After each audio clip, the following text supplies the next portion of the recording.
You would, wouldn't you? Hello everybody. One of the riskiest things anyone can do in life is to reunite with an old flame. And so for today, I shall be known not as JM on Cars, but instead as Mr. Dangerous, because that is exactly what I'm doing. Today you find me yet again behind the wheel of my old Maserati Quattroporte, a car that I not only still have a bit of a thing for, but is also currently for sale. And so, in this video, I'm going to take you through a little bit of my thought process regarding whether this should come back to the JM fleet. Enjoy.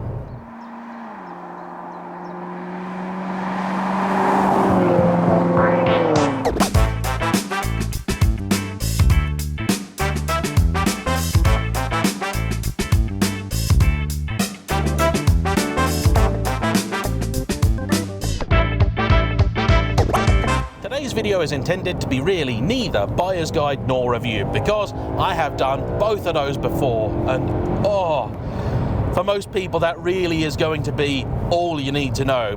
This is a member of the 5th generation Quattroporte. Specifically, it is the Sport GTS, considered by many to be the best of them all. And if you want to know a little bit more about how it sat in the lineup of the 5th generation Quattroporte, then please do check out my buyer's guide. But just in case you haven't, all you really need to know is what you have here is a 4.7 litre Ferrari built and derived naturally aspirated V8 making 440 horsepower, paired with a chassis that is considered by many to be one of the finest in an executive saloon. This is, as the title implies, a four-door car that is just over 5 meters long. So where some may compare it to a 5 Series, others might compare it to a 7 Series, and in truth it's sort of in the middle. I've often said really the only true rival this car has is a Jaguar XJ, because it doesn't have the technology of a Mercedes S-Class, it doesn't have the ludicrous power of some of the later BMW 7s, and it doesn't have the understated nature and build quality of an Audi 8. But it does have sex appeal.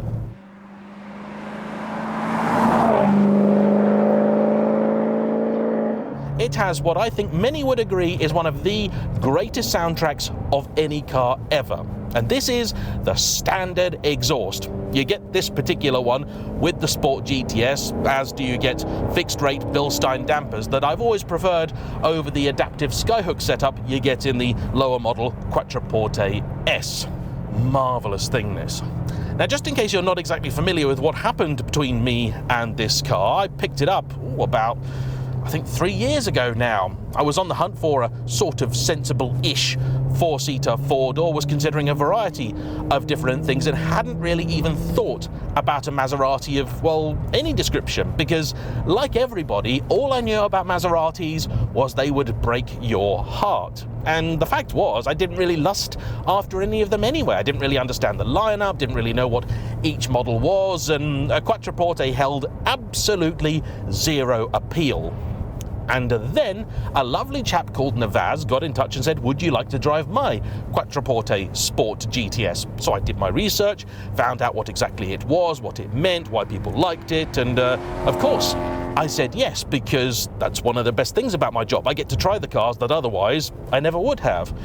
I took it out, and at the end of it I was absolutely bewitched. I thought, this is just such a good car. So a few months later, when I found myself on the hunt for something, I started looking at Quattroporte Sport GTS specifically. This one popped up, and well, I bought it, and I very much enjoyed owning it. Did quite a few miles in it. In fact, very memorably, I actually took it all the way to Scotland and back in 2 days. And that's one of the things I loved about this car. It went from East Anglia to basically north of Edinburgh, a 450-mile journey on one tank of fuel. Granted, it is a very big tank of fuel, 95 litres, and it does drink, but at about 26 to the gallon when you're on a run, which is very impressive because the Grand Sport that I later owned, which is a much lighter car by some 300 kilos and has a smaller engine, 4.2 versus 4.7, that only did 20 to the gallon.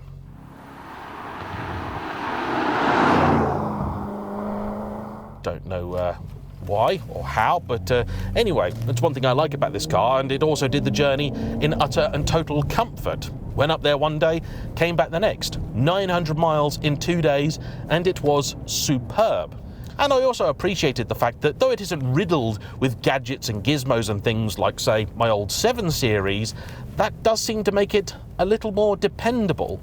And I know a lot of people consider a Maserati to be the very definition of a risky buy, but actually this was nothing of the sort. As soon as I picked it up, I took it down to Sports Italia, who currently, very unfortunately, are between premises, and that's one thing counting against me buying this back, because I had such a great relationship with them. They're brilliant people, and I hope very soon they'll be able to get back on their feet, but for now, sadly, they're not. In any case, the car went down to them, they gave it a look over, and we made sure to address the one really quite dramatic Achilles heel these cars have, which is that from the factory they have very poor underbody protection and the cars can corrode quite badly. This was fine. There was a little bit of surface rust here and there, as you would expect on most cars of the age.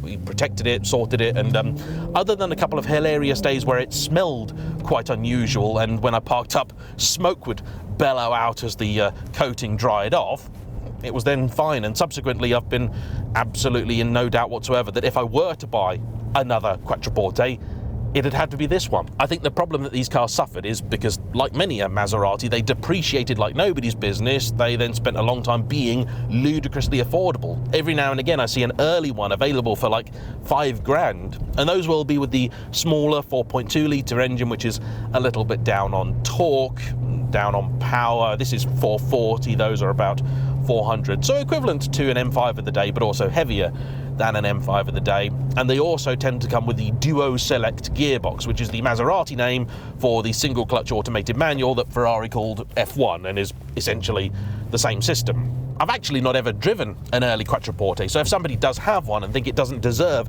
the criticism that it certainly gets, please do get in touch. I'd love to see what it's like. Those really are very good cars, but unfortunately if you do buy a bad one, it will easily cost you its purchase price, not even in making it perfect, just in making it vaguely right. And some of the parts, including those subframes, are actually no longer available. For most of the rest of the car, actually, it's not an issue. Much of it is generally reasonably priced, and I have on occasion been shocked at how affordable some stuff is, though Maserati are a quirky company to deal with, and even by Ferrari standards, they can be difficult. In fact, for example, where Ferrari will sell you individual suspension bushes or ball joints, Maserati prefer to sell you an entire arm, meaning that sometimes you'll spend a lot more than you have to. There are also other little quirks I remember now I get back in the car. When you're turning left at a certain angle, you can't put the indicator on left. Don't know why, it's just how it is. And this is, I suppose, the risk of reuniting with an old flame, because you'll very quickly be reminded of all the reasons you loved them. But maybe if you then decide to commit to something again very soon after that, you'll also be reminded of all of the reasons that you left them. And so, for I think equal parts of both of those, let's now have a little bit of fun on one of my favourite B-roads.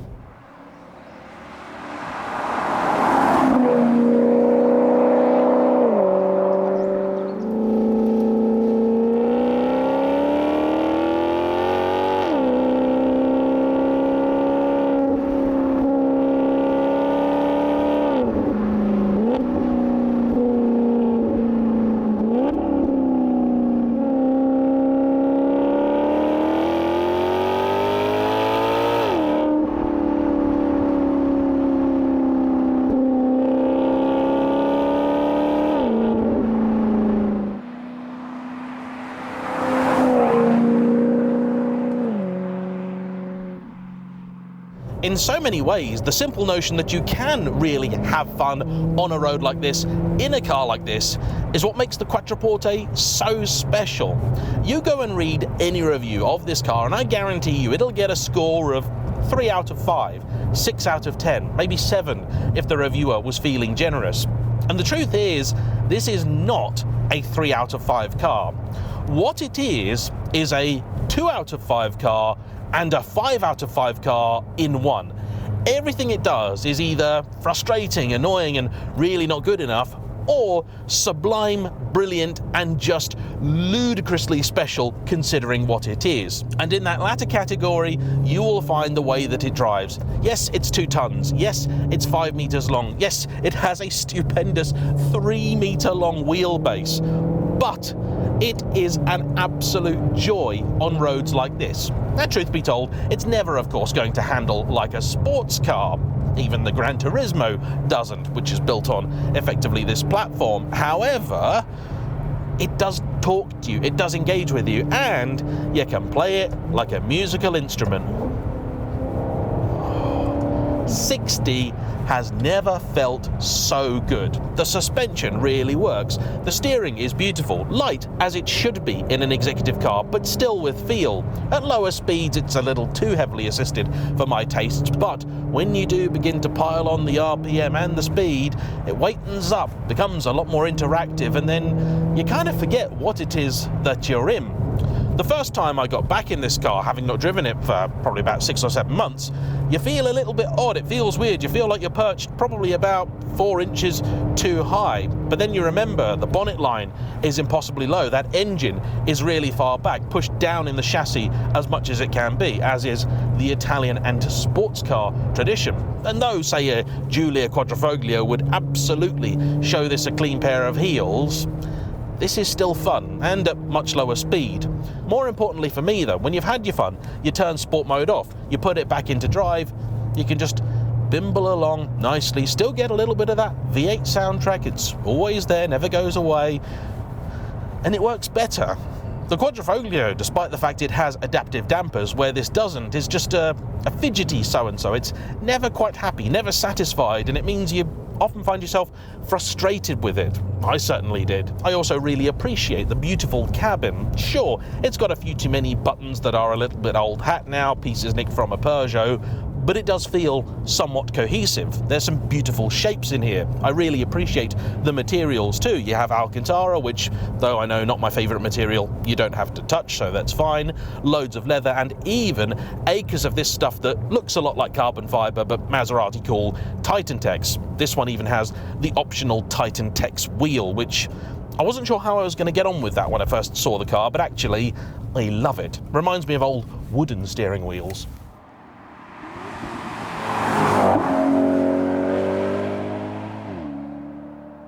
Visibility is also excellent. You can manoeuvre it, do this sort of stuff nicely and easily. The gearbox is responsive. Here it's just a 6-speed ZF, but has been configured absolutely perfectly. Smooth around town, and then when you're on it and you're in manual mode, it's just about as responsive as any other 6-speed auto of the time I've encountered. It's really quite well configured.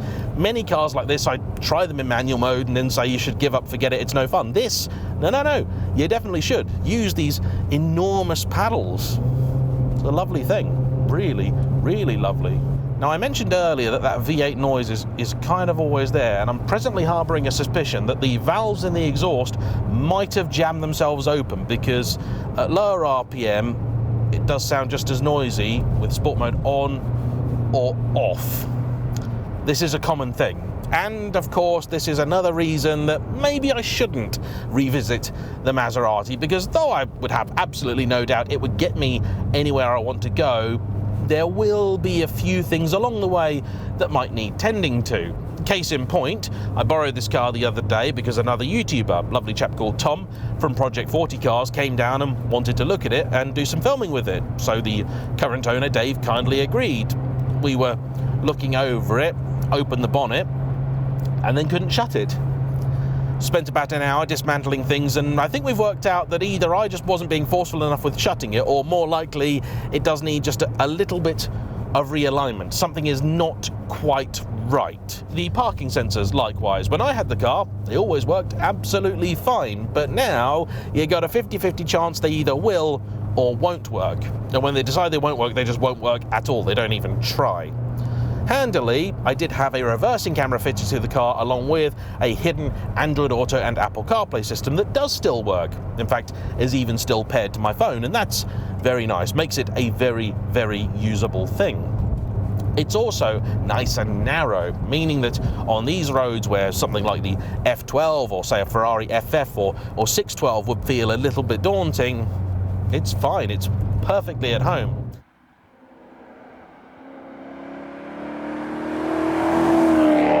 And now that I've kind of mentioned the FF, I suppose it's time to remind myself and you of why exactly it was that I parted with this car in the first place. It isn't because I wanted to, but instead I got the option of buying a Ferrari FF at what seemed like a very good price, and it was a very cool car. It was the old Ferrari press car. Unfortunately, while that car was being inspected, I then sold this. I figured 2 4-seater, expensive to run Italian cars, not necessary. I bumped into Dave, who said that he was looking for a Gran Turismo, and I said really he should try this, because as they're built on the same chassis, if he likes the one he'll like the other, and if he doesn't, same applies. He took this out and said, yeah, I've got to buy it. The Quattroporte is so much better value than a Gran Turismo. I mean, it's as true now as it was then, but the money that would get you into a really good Quattroporte would only get you into an early, less desirable and probably less well cared for Gran Turismo. And I would say particularly when it comes to Italian cars, you should buy the best one that you can afford. Don't buy the cheapest. So he wound up buying this, and I figured it was a sensible thing to do. But then, a week later, the report for the FF's inspection came back, and it turned out that car was a bit of a pup. So the deal fell through. The Maserati then was already gone. However, this did then enable me to buy the F12, so every cloud and all that.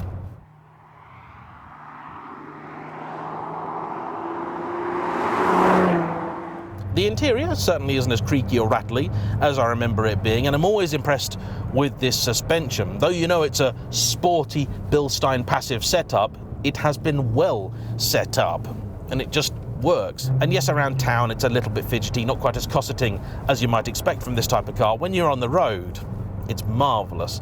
And I suppose one of the reasons that I always did love this car so much, and still do, is that though I do love the idea of some ludicrous luxury barge, a Bentley Flying Spur, heck, a Mulsanne, if I could, mostly because they have outrageous rear seating, the fact is I never go in the back of my own cars. I'm always in this seat, and from here, the Quattroporte is probably the best of the lot. It is by far a better car to drive than either my S-Class or 7 Series were.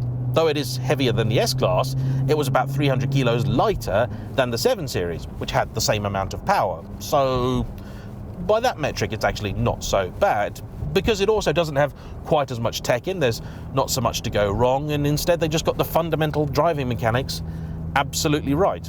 I'd spend a little bit of money tarting a few things up, but I happen to know Dave has already done a lot of the work that I was intending to. He's fixed some of the rear paint that was not terrible, but also wasn't great. He's driven it a little bit, used it, enjoyed it, and now he's simply looking to move it on for something else.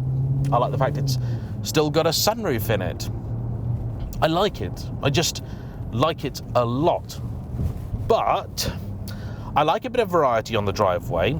This has an engine that is a very close relative of that in the Scuderia, and I feel like it's a little bit of doubling up. Can you have too much of a good thing? Well, probably not, but it is still something that I did think about. It is also a larger car, but again, that doesn't really bother me, and it's also of a certain price. It's about 24 grand, I think he's asking, which is less than he paid for it, and that was less than I paid for it, so it's a very, very good value buy.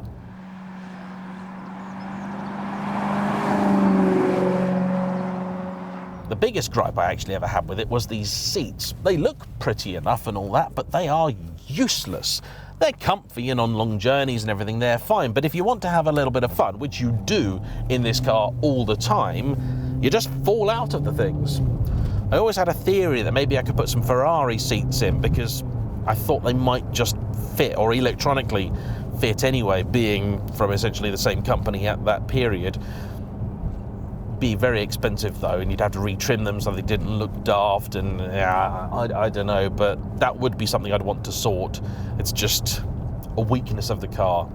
I also then wind up thinking, you know, I just don't want to double up. I've owned an old car once before, and though it wasn't a horrid experience, really I feel like actually I should just continue to explore different things. Then I wind up looking at, say, E39 M5s, and by the time I'm looking at ones that are really, really nice, they're the same price as this.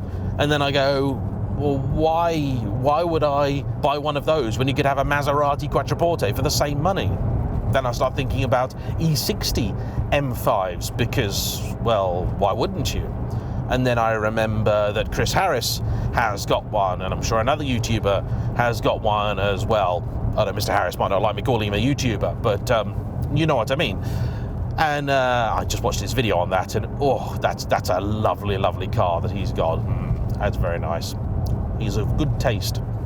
And I also get what he says about enjoying older cars. I mean, I've driven some of the later Maseratis, including the Ghibli, which realistically is the successor for this. I know there was a 6th generation Quattroporte, but it grew in size massively. It grew by about a foot or so. It became essentially as long as my old long wheelbase 7 Series. And inside, it's just not as good. It's not as nice. And everybody I speak to that knows their Maserati says this is the one to have. I mean, it's prettier, it sounds better, it's more exciting, it's lighter, it's got a bit more of a special air about it. What would you prefer, the Maserati built by Ferrari or the Maserati built by Fiat? Yeah.